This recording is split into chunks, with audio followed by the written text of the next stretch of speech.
আমি যখন ৭ মাসের প্রেগনেন্ট ছিলাম তখন আমার স্বামী দ্বিতীয় বউকে বরণ করতে দেখেছি। আমার শাশুড়ি খুব খুশি হয়ে বরণ করে ঘরে তুলল।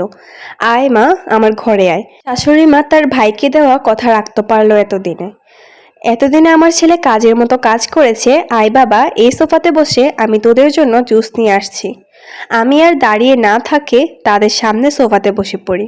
আমার শ্বশুরবাড়ির সবাই জানে আমি এতিম। কেন জানে না এটা আমি পরে বলবো। রাজ, কী কারণে তুমি এমনটা করলে? কি কমতি ছিল আমার ভালোবাসায়? আমার স্বামী বলল, দেখো তাই বা আমি তোমাকে ভালোবেসে বিয়ে করে আনিনি। বলতে পারো এতদিন তাহলে কি ছিল? মূলত আমি কিয়াকে শুরু থেকেই ভালোবাসি। একটা অ্যাক্সিডেন্টে ওর মা হওয়ার ক্ষমতা হারিয়ে ফেলে। তাই তোমার সাথে ভালোবাসার নাটক করে তোমাকে বিয়ে করি। এখন বাচ্চাটা জন্ম নিলে তোমাকে ডিভোর্স দিব। আমি যদি তোমার নামে কেস করি তখন কি হবে? আমার স্বামী বলল, আমাকে তুমি এত কাছে খেলোয়াড় ভাইবো না।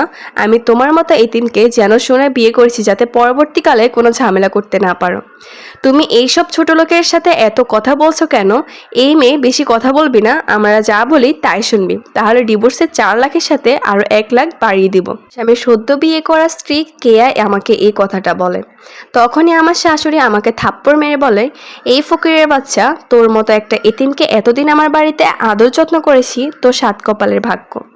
শ্বশুর এগিয়ে এসে বলে, দেখো মেয়ে, তোমার কোনো যোগ্যতাই ছিল আমার ছেলে বউ হবার, তারপরেও হয়েছ। এখন এই বাচ্চাটা দিয়ে চলে যাবে, না হলে মেরে ফেলবো। কাদার জন্য দুনিয়াতে কেউই থাকবে না তোমার। বাবা, আমি তো নিজে আসিনি, আপনার ছেলে এসেছে বলে এনেছি। আগে যদি জানতাম আপনারা এতটা নিস তাহলে আমি এখানে থুতুও ফেলতাম না। রাজ কত বড় সাহস আমাকে কথা শোনায়। আজ ওকে বোঝাবো তোমাকে অপমান করার কি পরিমাণ। একটা লাঠি নিয়ে আমার স্বামী আমাকে কয়েকটা বাড়ি মারলে আমি ব্যথায় ছটফট করে কেঁদে দিলাম। আমার কান্না শুনে পাশের ঘর থেকে আমার ননদ ও দেবর এসে তাকে মারছে দেখে তারা এগিয়ে এলো। কি করছিস ভাই? ভাবিকে মারছিস কেন? এই অবস্থায় বাচ্চার শরীরে আঘাত লাগবে। ভাই, এ মেয়েকে তোর নতুন ভাবি? কি তোমার মাথা খারাপ হয়ে গেছে? তুমি ভাবিকে রেখে আরেকটা বিয়ে করেছো? বাচ্চা হলে ওকে ডিভোর্স দেব, তাই এই কয়েকদিন ওকে মুখ বন্ধ করে থাকতে বলবি। চলো কেয়া, আমরা ঘরে যাই।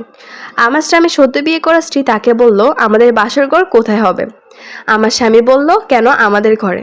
স্বামী সদ্য বিয়ে করা স্ত্রী বলল, আমি ওই ঘরে থাকবো না যেই ঘরে এতদিন এই ছোট লোকের বাচ্চা থেকেছে। তাই আমার স্বামী বলল, আচ্ছা ঠিক আছে, আমরা পাশের রুমে থেকে যাব।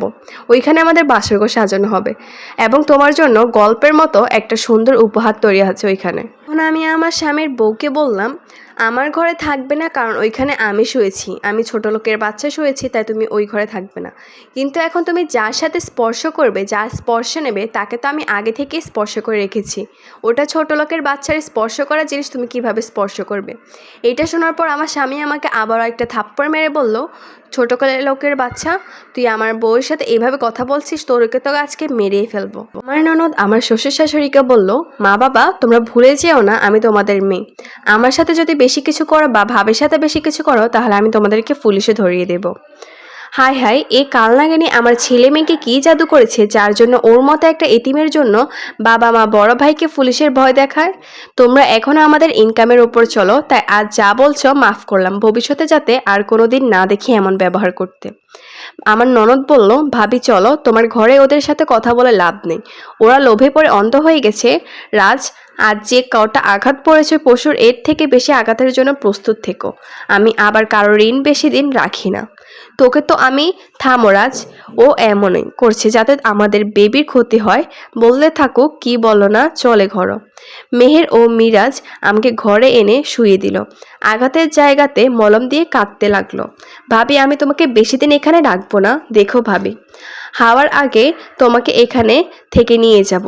মেহের, আমাকে একটু একা থাকতে দাও প্লিজ। মেহের চলে গেলে উঠে দরজা বন্ধ করে এসে খাটে বসলাম। একটুও কাঁদলাম না, কাঁদলে মন হালকা হয়ে যাবে, তাতে শাস্তিটা কঠিন দিতে পারবো না।